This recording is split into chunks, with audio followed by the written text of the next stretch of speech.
buscando a presença do Senhor, adorarmos ao Senhor na sua casa, estarmos com Ele, confiando plenamente de que o Senhor está dirigindo o nosso destino e nós não precisamos estar preocupados com mais nada além de adorá-lo, não é isso?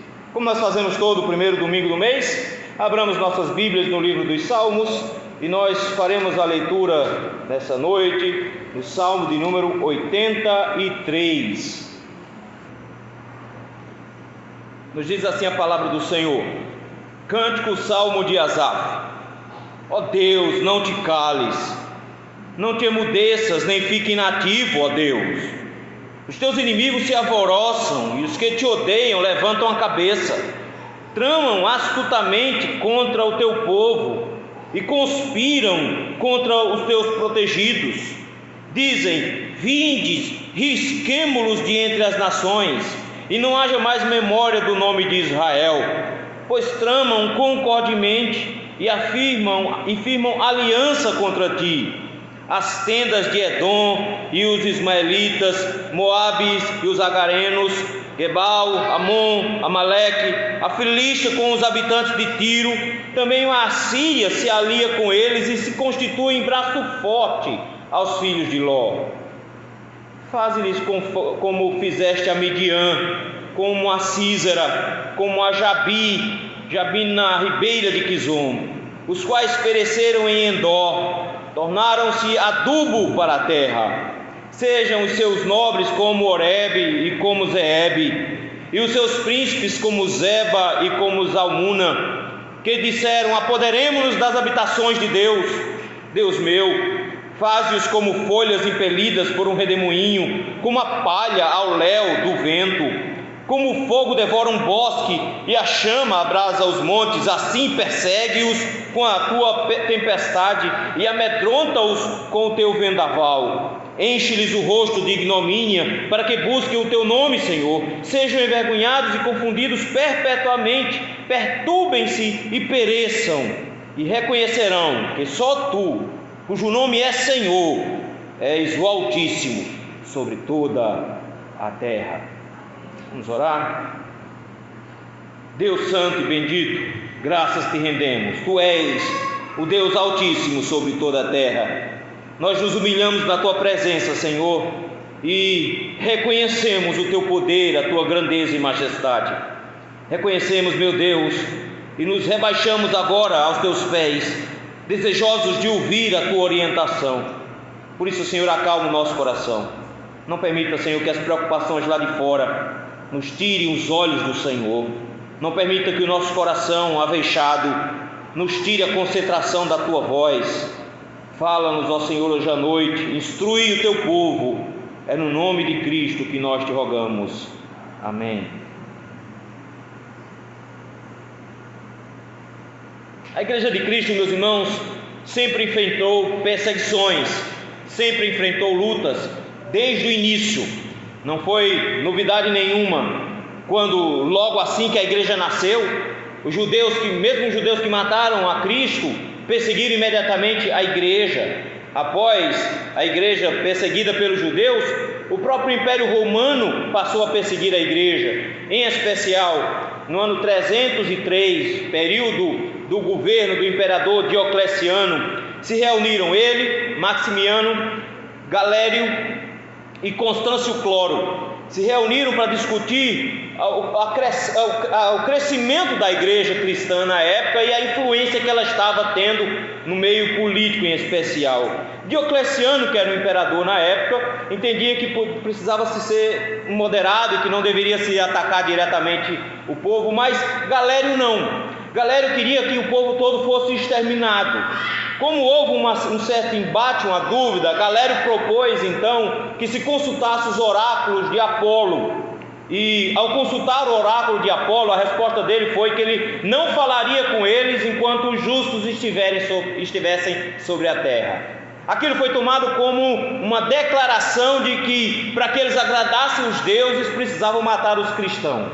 Por conta disso, meus irmãos, no dia 23 de fevereiro de 303, eles iniciaram uma perseguição contra a igreja de Cristo. Começaram queimando a igreja que tinha sido construída recentemente na cidade de Nicomédia, justamente a cidade de Galério. E essa perseguição de Diocleciano cresceu, ele emitiu ordens, e a partir daí todas as igrejas do império começaram a ser queimadas. Começou a haver remoção de todos os cristãos que faziam parte do governo. Houve a abolição do culto, muitos irmãos começaram a ser presos, em especial os pastores das igrejas. Começaram a ser sacrificados muitos irmãos aos deuses pagãos.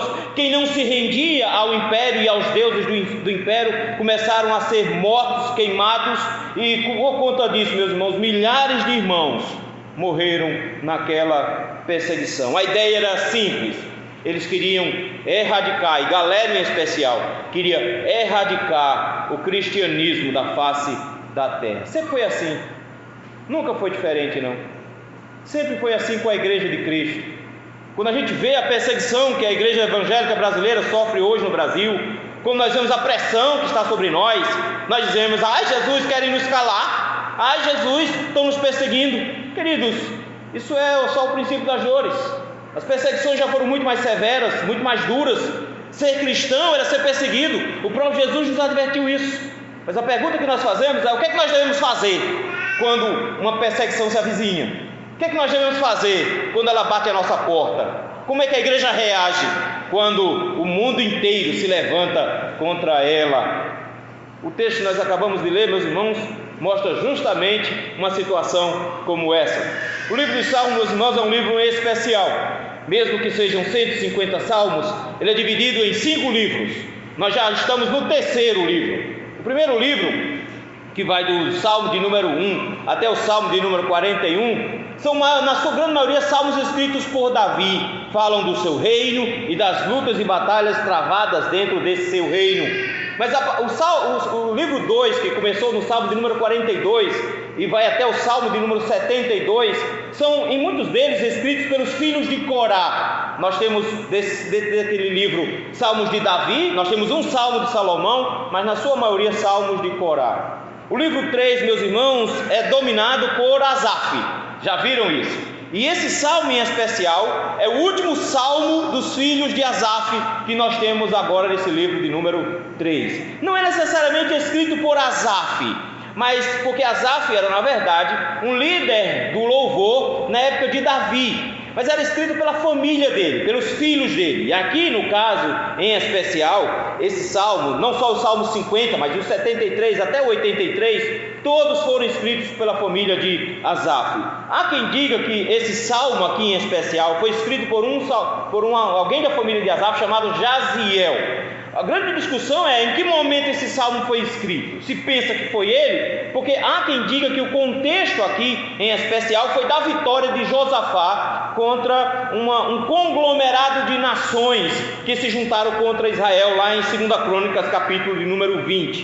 Por que é que se pensa isso? Porque nós temos uma lista de 10 nações aí nos versículos 5, 6 e 7. E, no geral, essas nações comandadas provavelmente por Amon e por Moabe, elas estavam lutando contra Israel, e naquele período foi feita uma oração pelo rei, que é muito parecida com as palavras que estão no final desse salmo. Por isso se pensa então que esse salmo foi escrito durante esse período que Israel estava enfrentando uma batalha que era impossível de ser vencida, mas que no final das contas Deus deu um livramento. Mas seja como for, o texto é uma oração.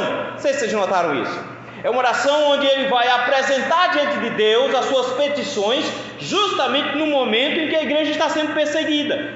A igreja em Israel, meus irmãos, sempre foi perseguida, desde lá atrás, na época por Faraó, mais tarde por Amã. Ela sempre esteve em meio a esses problemas. Em especial, Israel sempre esteve rodeado de inimigos por todos os lados.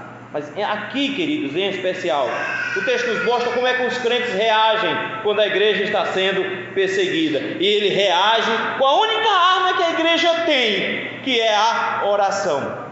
E quando ele ora aqui, quando o salmista ora aqui em meio à perseguição, ele nos dá instruções claras de como nós deveríamos orar também. E é isso que eu gostaria de ver com os irmãos hoje à noite, orando em tempos de perseguição. O que pedir, meus irmãos, quando a igreja está sendo perseguida? O texto nos traz 3 pedidos para serem feitos em tempos de perseguição. O primeiro pedido está aí dos versículos de 1 a 8. Pedir pela atenção cuidadosa do Senhor para a situação. Olha como é que ele começa no versículo de número 1. Ó Deus, não te cales. Eu creio que essa é a maior angústia dos crentes quando estão passando por tribulação, por perseguição. Nenhuma angústia é maior do que essa. Eu acho fantástico porque o salmo começa com 2 nomes para Deus, El e Elohim, termina com 2 nomes para Deus, com Yahvé, no versículo 18, e com El Elyon, o Altíssimo, mas todo esse corpo aqui é dizendo: Senhor, só precisa intervir. A grande angústia deles no versículo 1 é: o Senhor parece que está ignorando o que está acontecendo. A coisa mais difícil que nós temos de enfrentar em meio às perseguições é parece que Deus não está nem ligando. Essa é a coisa mais angustiante. Quando nós vemos os homens se levantando, os ímpios imperando, quando nós vemos a igreja pressionada e encurralada, a gente pergunta: Senhor, você não vai fazer nada? E é isso que ele pergunta: Senhor, não te cales, não emudeças. Por que ele está tão preocupado com o Senhor falar? É porque, meus irmãos, a fala de Deus é mais do que simplesmente uma orientação. Deus cria as coisas do nada quando Ele fala, mas quando Ele não fala, as coisas simplesmente se deterioram.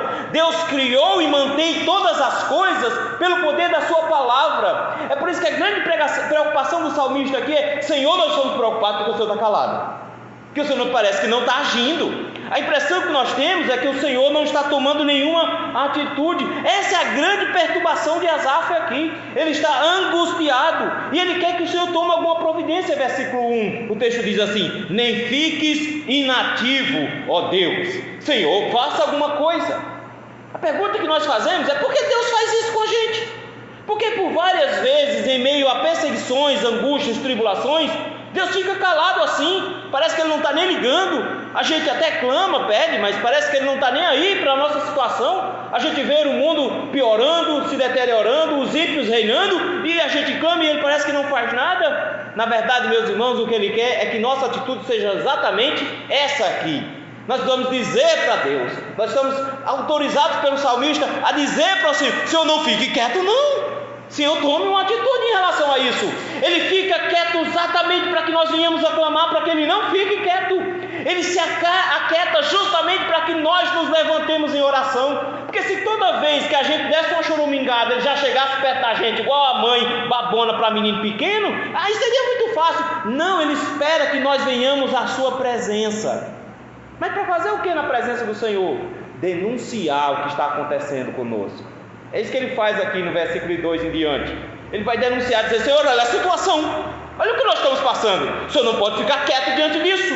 Porque o que está acontecendo? Versículo 2: os inimigos estão se alvoroçando. Senhor, eles estão se levantando de todos os lados. Senhor, eles estão levantando a cabeça. Versículo número 2: Senhor, eles estão muito orgulhosos.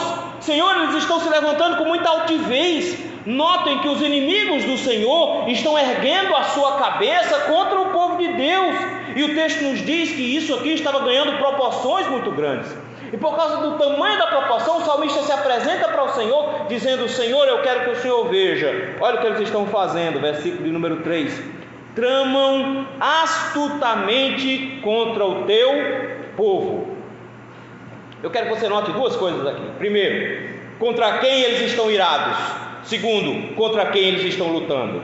No versículo 2 diz que eles não são os nossos inimigos. Notou isso? Eles são os inimigos de Deus.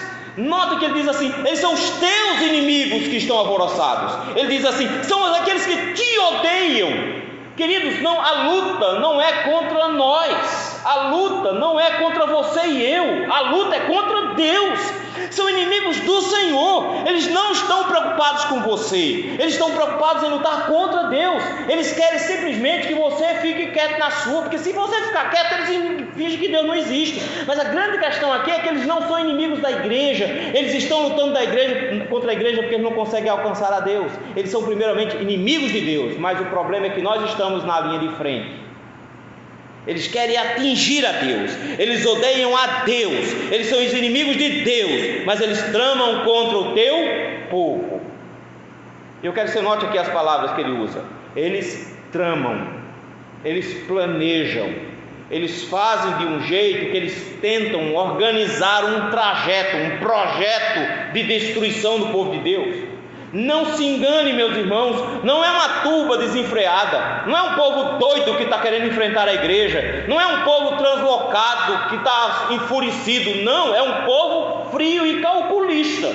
Eles estão tramando contra o povo de Deus, e eles não estão tramando sozinhos. Olha a expressão seguinte: eles tramam astutamente. A ideia é de que eles estão fazendo uma coisa como se fosse na surdina, secretamente, e eles estão fazendo isso em acordo. É tanto que no versículo de número 5, olha como é que ele começa: tramam concordemente. É a mesma ideia.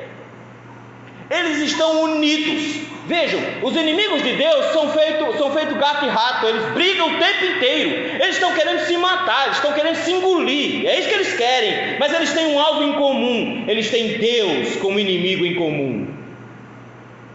Eles vivem brigando contra si, mas eles têm um alvo em comum, por isso eles se juntam para tramar contra o Senhor e contra o povo do Senhor. Por isso que eles fazem isso concordemente. Veja o versículo 3, eles conspiram, eles estão planejando, o Senhor, por debaixo dos panos, eles estão fazendo as coisas para destruir o teu povo. Mas eu quero que você note uma coisa aqui: ao mesmo tempo que ele diz que eles estão conspirando, eles estão fazendo isso concordemente, com uma associação, eles estão fazendo isso de forma muito planejada, com uma conspiração. Ele diz que eles estão planejando, não é contra ninguém não, é contra o povo de Deus, contra o teu povo. Ele está dizendo: Senhor, eles estão planejando, Senhor, mas é o teu povo que está na frente, não é o povo lá de Israel. Ele não vai fazer referência a Israel assim, ele não vai dizer é Israel, não, Senhor, é o povo do Senhor. Mas olha que bonito como é que ele termina o versículo 3: eles estão conspirando contra os teus protegidos. Isso aqui é fantástico, porque ele está dizendo simplesmente para Deus: Senhor, você não pode ficar quieto agora. Já, não dá para você ficar calado agora. O Senhor não vai fazer nada? Eles estão conspirando, estão se associando, se organizando, planejando, conspirando contra o teu povo, contra aqueles a quem o Senhor jurou proteger. Deus não pode voltar atrás na sua palavra. Não é que você, a menina dos olhos do Senhor, estava conversando com ele um dia desse, mas a igreja de Cristo é. A igreja de Cristo é. E por a igreja de Cristo ser a menina dos olhos de Deus, ela está sob a proteção dele. É ele que é o responsável por cuidar dela. Ele é o noivo que vai proteger a sua noiva. E ai daquele com quem mexer com a noiva dele. É por isso mesmo que ele diz: nós somos os teus protegidos. Senhor, eles querem destruir os teus protegidos.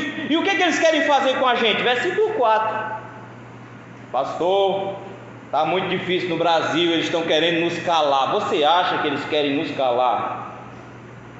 Você acha que a preocupação dos ímpios, dos inimigos do Senhor, é porque eles querem que você fique calado?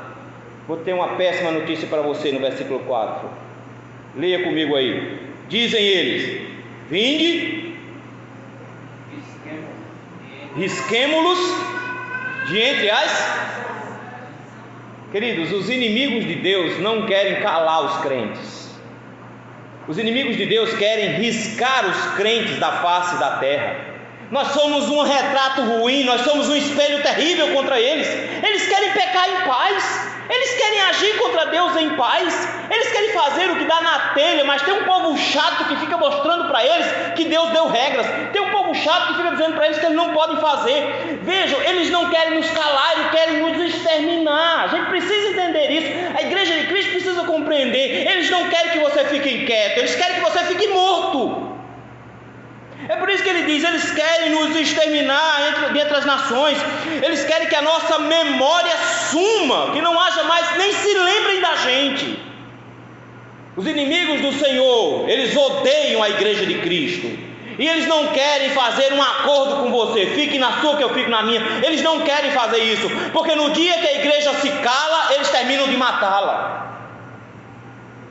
É por isso que o salmista diz: Senhor, eles querem nos riscar da face da terra. Era o plano de Amã, lembra? Queriam exterminar Israel, porque o diabo sempre quis exterminar a igreja. Porque se ele exterminasse a igreja do Antigo Testamento, nós não teríamos a lei, nós não teríamos a Escritura, nós não teríamos Jesus Cristo. Mas depois que ele não conseguiu ali, ele tenta continuando ainda tentando exterminar a igreja, porque se ele extermina a igreja, ele não vai ter pregação do Evangelho, não haverá conversões, não haverá expansão do reino. Ele continua tentando do mesmo jeito. É por isso que ele diz: eles querem nos exterminar, Senhor. Eles ficam tramando concordemente, eles fazem aliança entre si contra o Senhor. A nossa luta não é contra a carne ou sangue, mas é contra principados e potestades. Mas não se engane, são principados e potestades, são lideranças que incluem lideranças políticas também. É por isso que ele diz: Senhor, eles querem nos destruir. E não é pouca gente não. O texto nos mostra que tem muita gente aqui. A partir do versículo número 6, nós temos uma lista de nações aqui. E agora, meus irmãos, essa lista é bem complexa, porque temos 10 nações diferentes aqui. Vejam aí, ele diz: as tendas de Edom, os ismaelitas, Moabe, os hagarenos, Gebal, Amon, Amaleque, Filístia, Tiro, Assíria, todo mundo junto com os filhos de Ló, tentando nos matar. Ele faz uma lista aqui, meus irmãos, mas sabe o que é mais triste? A maioria aqui é primo. Moabe, lá de cima, do versículo 6. Edom são os descendentes de Esaú, irmão de Jacó. Lá de trás. Não só esse. Ismaelitas, o irmão de Isaac, filho de Abraão, Ismael. Moabe, filhos de Ló, junto com Amon, filhos de Ló. Lá de trás. Lá, sobrinho de Abraão, tudo parente. Mas eles se juntam com gente que não presta de todo quanto é canto, com os filisteus, com o povo de Tiro, com a Assíria. Não se engane, os inimigos do Senhor são de fora e são de dentro também. É por isso que quando a igreja vai orar no livro de Atos, ela diz: Senhor, se juntaram os judeus juntamente com os gentios. Como é que pode judeus e gentios juntos? Como é que pode? Eles todos juntos. Senhor, eles se levantaram, se juntaram junto com Pilatos, Senhor, e mataram o teu ungido. Eles têm projeto. Eles não estão nem aí se eles brigam. Na hora de lutar contra o povo de Deus, eles se juntam. E sabe o que é mais terrível aqui? É que o texto nos mostra de onde eles vêm. Moabe e Amon, junto com os ismaelitas, eles vêm do leste. Edom, junto com Gebal, vem do sudeste. Os hagarenos vêm do nordeste. Os amalequitas do sudeste. Filístia, os fenícios ou o Tiro, vêm do oeste. O que ele está fazendo é dizendo: nós estamos cercados de todos os lados. Ele está dizendo: Senhor, eles querem nos destruir. Senhor, eles querem acabar com a gente. Eles estão alvoroçados, são orgulhosos, eles levantaram a cabeça, eles acham que tem poder, eles estão querendo destruir, riscar do mapa o teu povo, o povo que é protegido pelo Senhor. Vem dos nossos, vem dos de fora. Senhor, eles se levantam contra o seu povo, eles querem nos riscar da terra. Senhor, olhe para a nossa situação. Queridos, esse assunto aqui, meus queridos, é extremamente sério, porque o povo de Deus precisa aprender a dizer para Deus o que está acontecendo. Mas Deus já sabe, claro que Ele sabe, mas Ele está esperando exatamente que o povo de Deus aprenda a dizer para Deus a situação que nós estamos enfrentando, a dar os nomes de todo mundo que está fazendo isso contra o povo de Deus, a dizer um por um quem é que está fazendo, o que é que eles estão tramando, o que é que eles estão pensando, e denunciar a Deus dizendo: Senhor, faça alguma coisa, porque o povo de Deus não tem força, mas o nosso Deus tem. É triste quando o povo de Deus acha que tem como fazer outras coisas. O que é que a gente vai fazer? A gente vai para a rua fazer passeata. Vai ser muito mais vantajoso. Vamos fechar a igreja? Vamos para a rua fazer uma passeata, porque a gente tem que mudar o Brasil. Sabe o que é que os crentes fazem? Eles contam para o pai. Eles correm para o pai dele: pai, estão fazendo isso com a gente. Olha, estão querendo bater em mim. Você vai deixar? A igreja de Cristo precisa, meus irmãos, pedir que Deus tenha uma atenção cuidadosa para com a situação que ela está enfrentando. É isso que o salmista faz. Ele coloca diante de Deus que existe uma conspiração de homens maus querendo destruir o povo dele, e que ele não pode deixar quieto uma situação como essa. Orando em tempos de perseguição. O que pedir quando a igreja está sendo perseguida? O primeiro pedido para ser feito em tempos de perseguição é pela atenção cuidadosa do Senhor para a situação. O segundo pedido é pela intervenção justa do Senhor na situação. Versículos de 9 a 15. Olha o que ele faz aí no versículo 9. Ele faz uma coisa que todo crente deveria aprender a fazer: lê a Bíblia. É tão simples, não é? E o que é que ele faz? Vamos fazer uma viagem pelo livro de Juízes. Ele pega só o livro dos Juízes, e começa assim: faze-lhes como fizeste a Midian, como a Sísera, como o Jabim na ribeira do Quizon. Ele começa, meus irmãos, a arrastar em especial aqui 2 capítulos do livro de Juízes, o capítulo 7 e o capítulo 4. 2 grandes batalhas ele arrasta aqui: a batalha de Débora contra Sísera, e a batalha de Gideão contra os midianitas. Vejam só, ele começa lá com a batalha contra Sísera, mas é interessante, ele não cita Gibeão, ele não cita Débora, ele não cita ninguém, ele só cita gente ruim. Por que ele está citando só gente ruim? Porque ele quer que você se lembre que quem ganhou foi Deus, não foram eles. Quem ganhou não foi Débora, quem ganhou não foi ela, quem ganhou não foi Gibeão, quem ganhou foi o Senhor. Por isso não faz sentido colocar nome de herói ganhando guerra aqui, que quem tem que lutar é Deus que tem que lutar. E ele começa agora: o Senhor se lembra de Sísera, general, ele era muito forte, mas o Senhor foi lá e destruiu no ribeiro de Quizon. O Senhor fez a mesma coisa com Jabim, que era o seu rei, o Senhor os destruiu. Eles pereceram em Edom, Senhor, versículo 10, eles se tornaram adubo para a terra, Senhor. Era um exército grande, forte, poderoso, veio para cima da gente, mas nós conseguimos pela tua mão vencer, e foram mulheres que fizeram isso.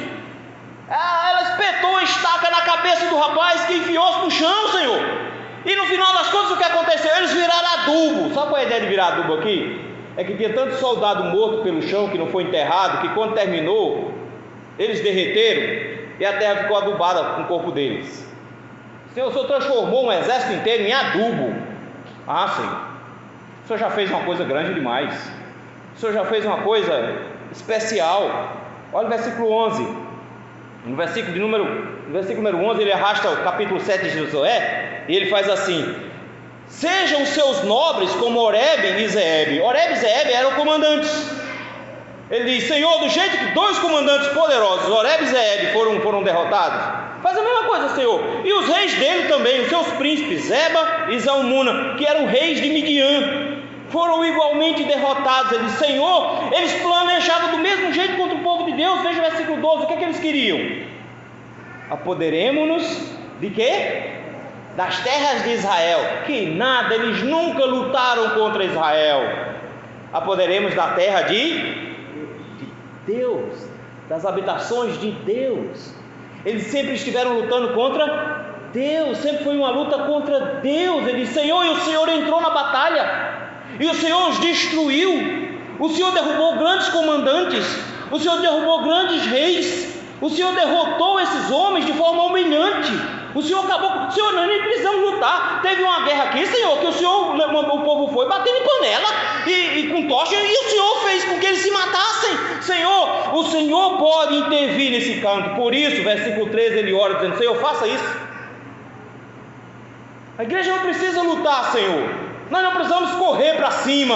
Vamos lá, se for necessário, a gente pega em arma. Ele diz: não, que você não entendeu. Deus faz. Por isso, o que é que ele faz? Versículo 13: Senhor, nós tivemos já exemplos de que o Senhor faz com o seu povo.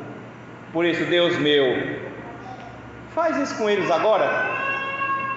Você já parou para pensar, meus irmãos, que o mesmo Deus que fez com que Gideão ganhasse, o mesmo Deus que fez com que Débora ganhasse, o mesmo Deus que desbaratou exércitos e transformou exércitos inteiros em adubo para a terra, é o mesmo Deus da igreja do Largo da Paz. É o mesmo Deus.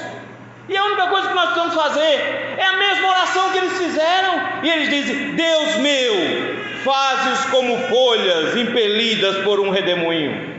Isso aqui é o exemplo do exército enfrentado, o exército dos midianitas. Ele disse: Senhor, faz com que ele parecendo assim, sabe aquele monte de folha miúda, quando vê um vento, e é tudo para todo canto, fica ninguém junto, se espalha todo mundo. Senhor, faz a mesma coisa. O Senhor só precisa soprar neles, sopra neles, Senhor. E esse conglomerado que se juntou ali, essa coligação, todo mundo juntinho contra a igreja, Senhor, se o Senhor der um sopro, não fica um. Se o Senhor soprar, eles se espalham, Senhor. É por isso que ele diz: Senhor, espalhe-os como palha ao léu do vento. Se o Senhor soprar, vai cada um para um lado. Mas no versículo 14, ele pede um pouquinho mais, no versículo 14 e 15. Não se assustem, esse é parte de um salmo imprecatório. Por isso que as orações às vezes ficam meio esquisitas e os crentes ficam meio assustados. Mas olha o que ele diz aqui, versículo de número 14: como o fogo devora um bosque e a chama abrasa os montes, assim persegue-os. Não sei se vocês já viram fogo em floresta, em especial subindo montanha, como é o caso aqui. Subindo montanha, é ligeiro, não tem como você correr dele, ele vai chegar na sua frente, e você corre e ele vai atrás de você, e ele vai te pegar, não tem para onde correr. É muito difícil escapar de um incêndio desse. Ele disse: Senhor, faz desse jeito, toca fogo para a gente ver como é que faz. Vai ser fogo subindo a ladeira. Já tem noção do que é isso? Fogo subindo a ladeira, a velocidade que isso sobe. Senhor, toca fogo atrás dele para ver o que acontece. Que oração, meus irmãos. O Senhor diz: Senhor, eles dizem: Senhor, persegue-os com a tua tempestade. Senhor, mostra os teus raios para eles, sai largando fogo atrás deles para ver se eles ficam. Senhor, destrói-os, desbarata, joga cada um para um lado, Senhor, amedronta-os com o teu vendaval. Ele está dizendo: Senhor, nós queremos ver uma intervenção poderosa da tua parte. Isso é o povo de Deus que crê num Deus que intervém, de um povo que crê que o Senhor pode fazer exatamente isso, que o Senhor pode conduzir as circunstâncias e pode produzir muitas mudanças. Queridos, a igreja do Senhor sempre viveu isso. Todos os impérios que se levantaram contra a igreja morreram, e a igreja está onde? Aqui ainda, firme e forte. Grandes homens se levantaram para pregar contra a igreja, e o que aconteceu com eles? Morreram, e a igreja está aqui, firme e forte. No século passado teve um cara que diz assim: Deus morreu, Deus morreu. Onde é que ele está agora? Morto, e Deus vivo. Teve um no século passado que diz: a igreja não vai existir por mais um século, ela vai se acabar porque não tem. E onde é que ele está? Morto. E a igreja? Aqui. Vocês entendem uma vez por todas? Ele diz: Deus interviu no passado, Deus não precisou de nós para vencer, por isso nós confiamos que o Senhor pode fazer de novo. O Senhor intervenha. O que a igreja precisa, meus irmãos, é um detalhe só, é uma coisinha só. Ela precisa pedir. É por isso mesmo, meus irmãos, que nós não podemos nos enganar. O Salmo de número 2 diz que as nações vão conspirar, que as nações se levantam, mas que elas deveriam temer o Filho. Ele disse para o Filho: pede-me que darei as nações por herança, e o Filho pediu. Como é que a igreja acha que Jesus pediu uma coisa dessa e a gente está encurralado? O próprio Cristo diz que o inferno não prevalece contra a igreja do Senhor, que as portas do inferno não prevalecem contra a igreja do Senhor. E o que a igreja precisa pedir? Deus, faz alguma coisa. Senhor, entra nesse processo aqui. Olha a situação, intervenha de forma justa.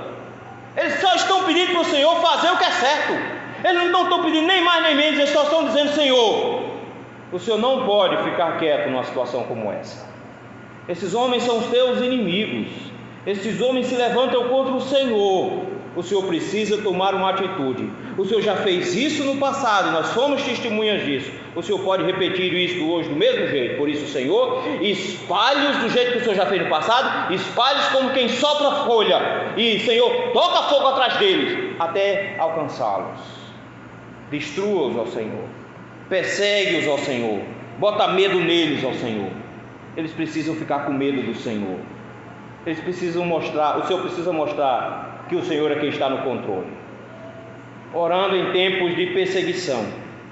O que pedir quando a igreja está sendo perseguida? O primeiro pedido para ser feito em tempo de perseguição foi pela atenção cuidadosa do Senhor para a situação.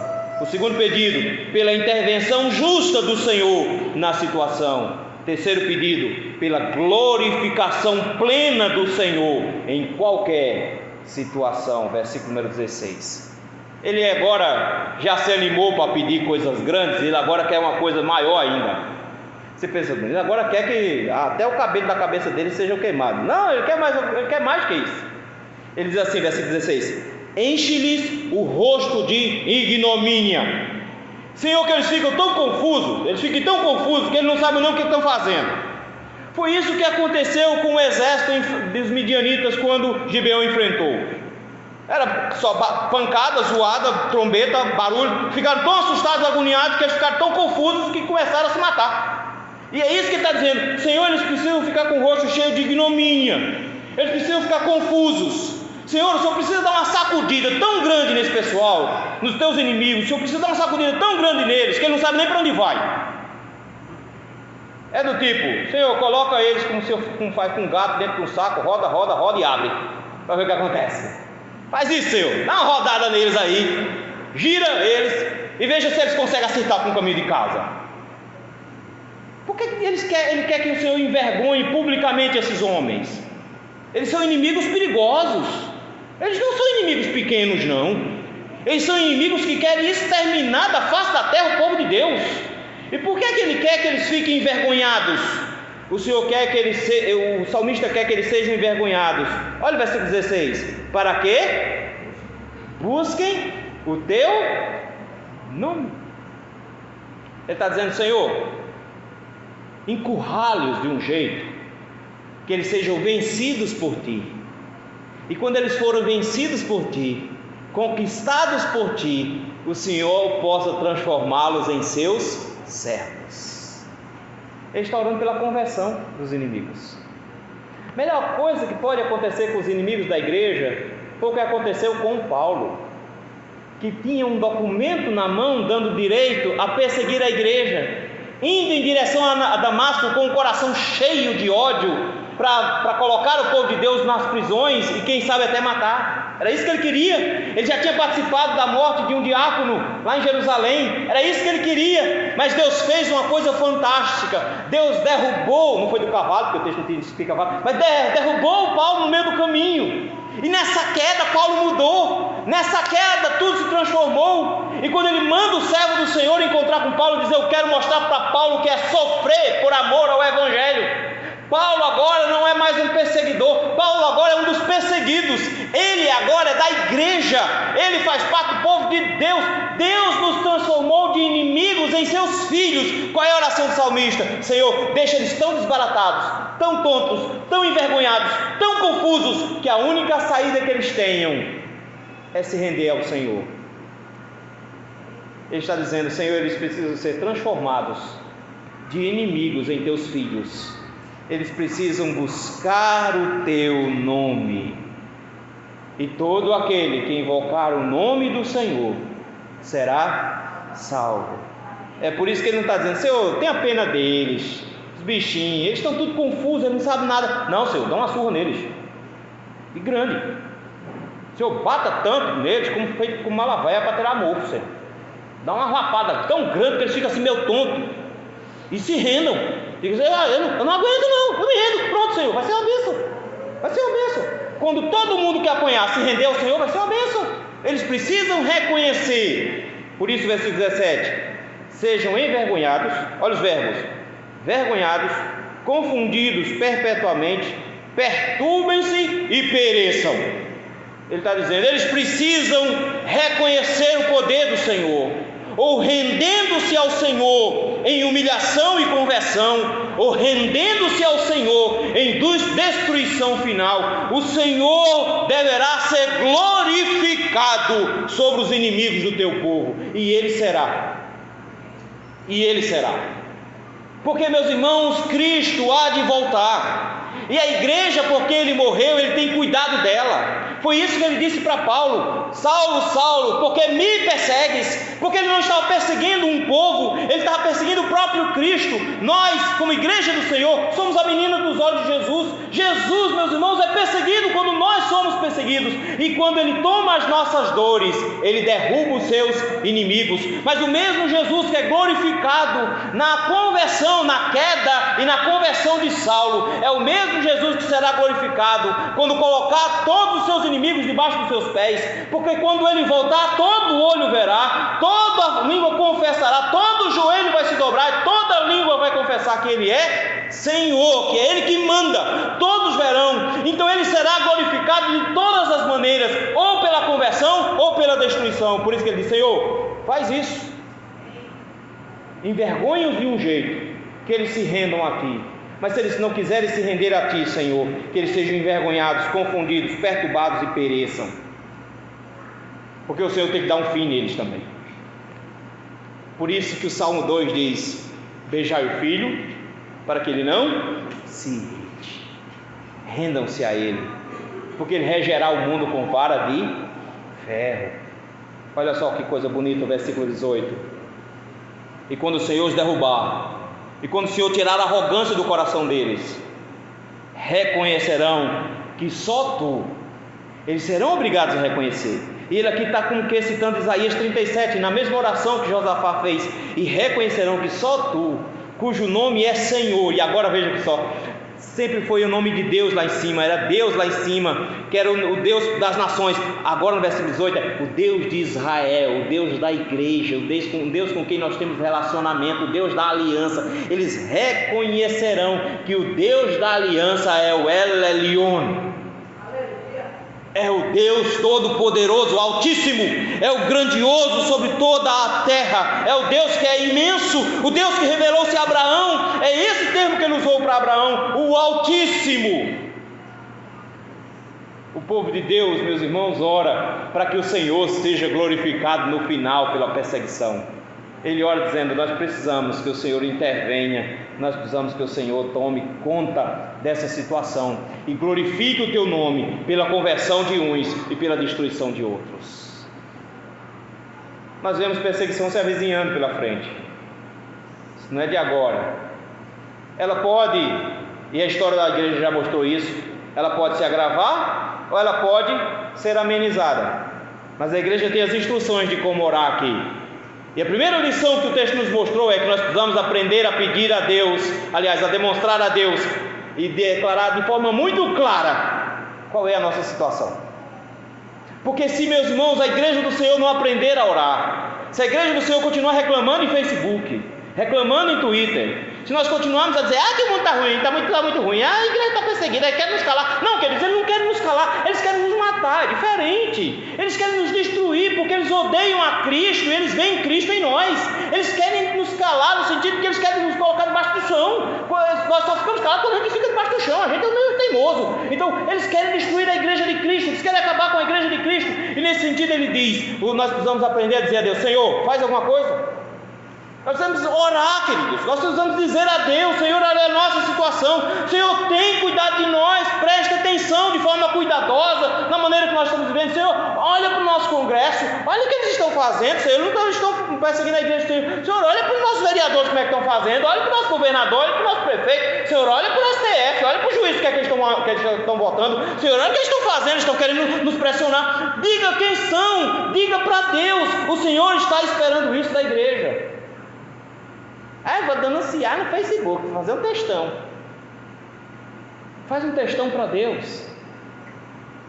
Ora ao Senhor e diz ao Senhor exatamente o que está acontecendo. Diga para Ele o que você está angustiado no seu coração. Diga como você está preocupado com o futuro do país. Diga como você está preocupado com o futuro dos seus filhos. Diga como você está preocupado com o futuro do Evangelho. Coloque a igreja de Cristo em oração, na presença de Deus, dizendo: olhe para o Brasil. Senhor, olhe para nós. Mas não só isso, meus irmãos. Pede para Deus intervir. Deus sempre interviu. Ele destruiu nações. Não interessa se tem 10 nações inimigas contra Israel, cercando Israel por todos os lados.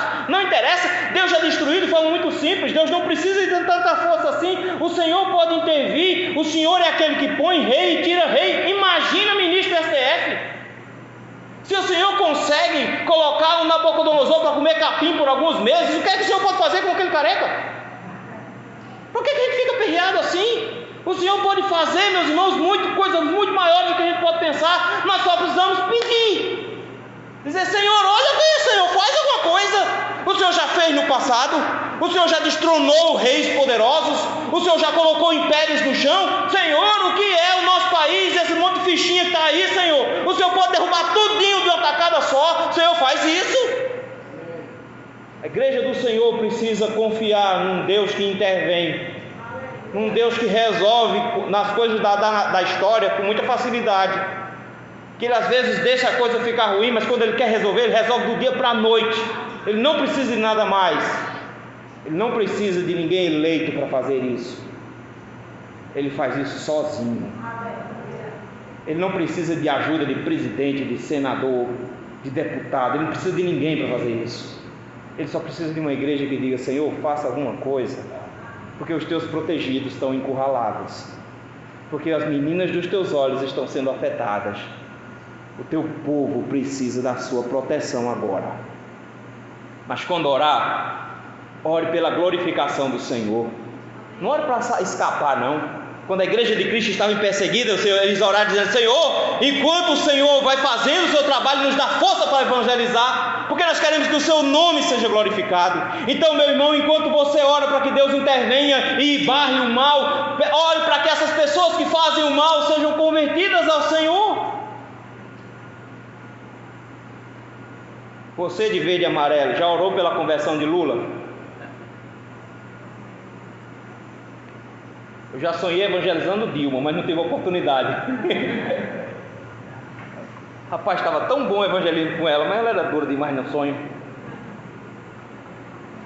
Será que a gente ora pela conversão deles? Ou a gente só ora pela destruição deles? Ele diz: Senhor, nós queremos que os nossos inimigos sejam transformados em irmãos. O Senhor fez isso com Saulo, transformou em nosso irmão. Fez um trabalho maior do que qualquer um de nós aqui pode fazer. Senhor, o Senhor pode transformar qualquer um deles. A sua graça precisa alcançá-los. Mas se não for da vontade do Senhor que a sua graça os alcance, que o Senhor os esmague, porque o Senhor vai ser glorificado de todo jeito. Mas o que nós queremos mesmo é ver o Senhor fazendo uma grande obra de transformação e proteção do seu povo. Nós queremos ver o Senhor cuidando do seu povo, meus irmãos. É isso que nós queremos. Galério implementou uma das perseguições mais duras na região dele. Diocleciano se tornou, nas mãos de Diocleciano, se tornou a maior de todas as perseguições que a igreja cristã enfrentou naquela época. Mas no ano de 311, no mês de abril,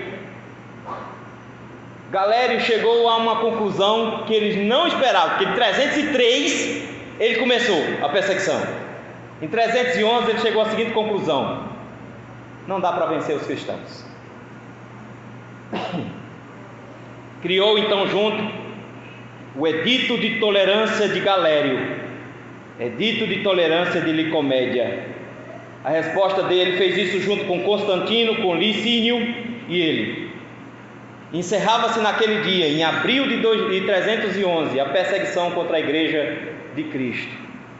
Galério reconhecia que não tinha como vencer os cristãos de maneira nenhuma.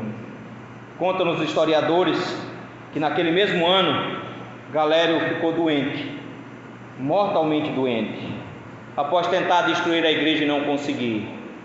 Quando ele viu que ia morrer, chamou um grupo de cristãos e pediu para que eles orassem por ele, para que Deus tivesse misericórdia dele, porque ele não conseguia ver saída para aquilo. No ano de 311, nos dizem alguns historiadores que em seu palácio de Nicomédia ele morreu comido de bicho.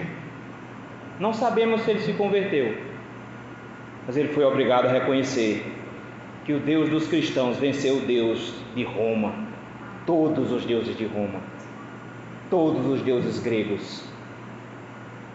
E 2 anos depois, o substituto dele, Constantino, transformava o cristianismo na religião oficial de Roma.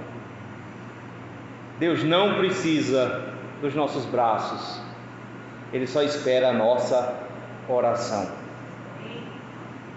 Senhor, diante do Teu povo, nós reclamamos o tempo inteiro, Senhor, de como está o nosso país.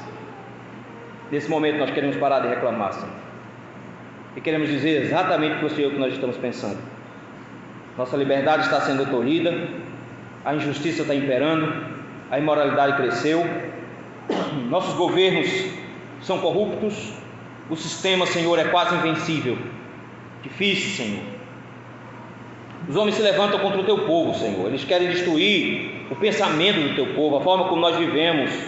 Eles estão mirando em nossos filhos, os Teus filhos. Eles querem os nossos bebês, os Teus bebês, Senhor.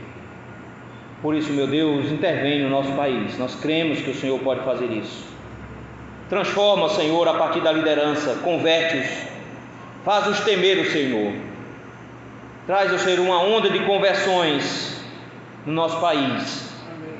Mas também, Senhor, reina soberano no nosso país, Senhor, destruindo os Teus inimigos, humilhando-os para que eles reconheçam que não dá para enfrentar o Senhor e destruir a Sua igreja. Ajuda-nos nesse sentido, Senhor, no nome de Jesus. Amém. Vamos cantar ao Senhor.